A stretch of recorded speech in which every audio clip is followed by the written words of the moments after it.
If you don't already keep stats into your golf game, I'm hoping that this video might change your mind. Not only will it help you direct your practice to realise what it is that's going to improve, but also will show you how you can create better ways of getting around the golf course using your course management and your understanding of where your strengths and weaknesses lie. This is a strong par 4 of 425 yards, stroke index 10, so only players of handicap greater than 10 will get a shot on this hole. And the decision that we take off the tee is likely to define whether we complete the hole successfully or not. So for a minute, I just want you to consider these two stats. That a single figure player would generally be relatively happy with a 10% miss. So a 200-yard shot being 20 yards offline would be acceptable.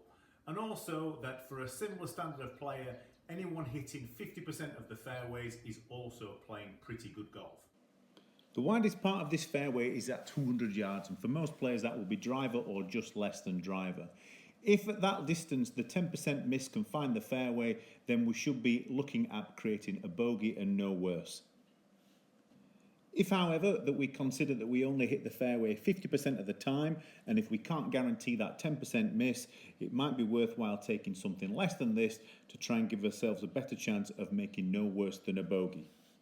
From 200 yards out of the rough, a 10 handicapper is as likely to make a double bogey as a bogey.